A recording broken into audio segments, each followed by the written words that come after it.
بسم اللہ الرحمن الرحیم۔ السلام علیکم ورحمۃ اللہ وبرکاتہ۔ صاحبو، آج ہم اصطلاحات صوفیہ کے سلسلے کی اس نشست میں صوفی اصطلاح مہمات یا موہومات کے اوپر جو ہے وہ کچھ وضاحت کرنے کی کوشش کریں گے۔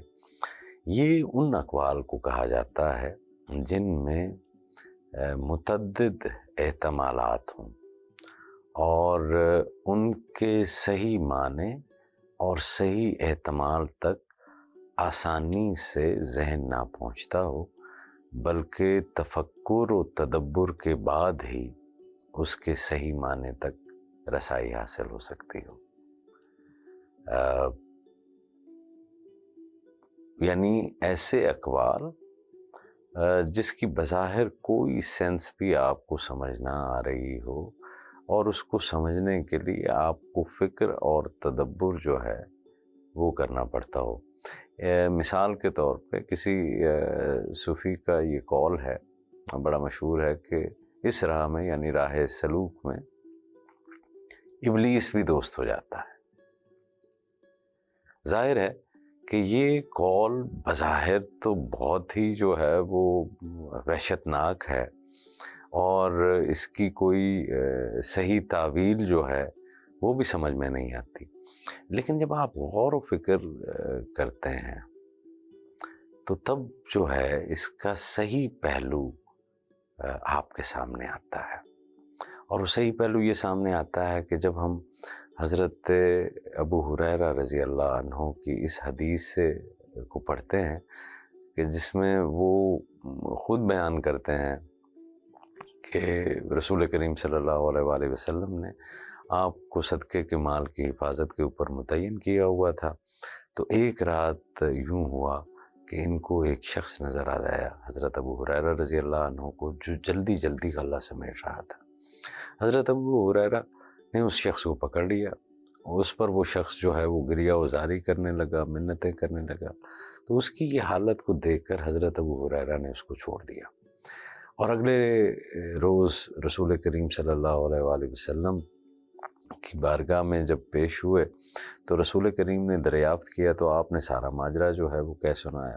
رسول کریم صلی اللہ علیہ وسلم نے جواباً فرمایا کہ وہ جھوٹا ہے، وہ کل پھر آئے گا۔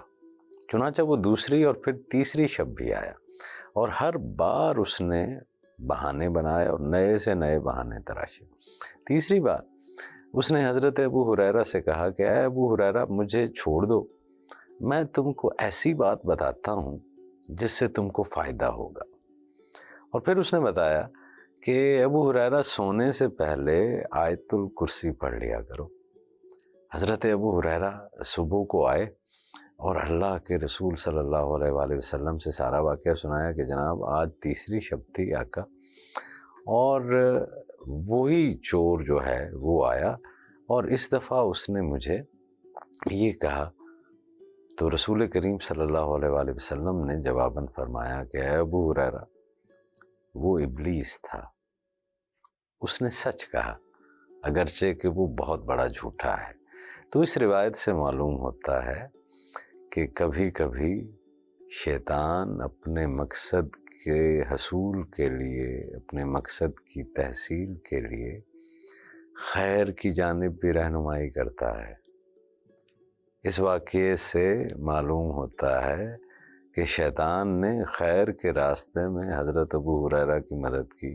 اب اس تناظر میں اگر یہ کہا جائے کہ اس راہ میں یعنی اس راہ سلوک میں ابلیس بھی دوست ہو جاتا ہے تو یہ قول غلط معلوم نہیں ہوتا۔ ویسے اس قول کی دیگر درست تعویلات جو ہے وہ بھی موجود ہیں، لیکن پھر گفتگو جو ہے وہ لمبی ہو جاتی ہے۔ تو یہ مہمات جو ہے وہ کہلاتی ہیں جس کے اندر آپ کو تفکر و تدبر جو ہے وہ کرنا پڑتا ہے۔ تو اللہ کریم آپ کے اور میرے علم میں اضافہ فرمائے، آپ کو خیر ملے اور خیر بانٹنے کی توفیق ملے۔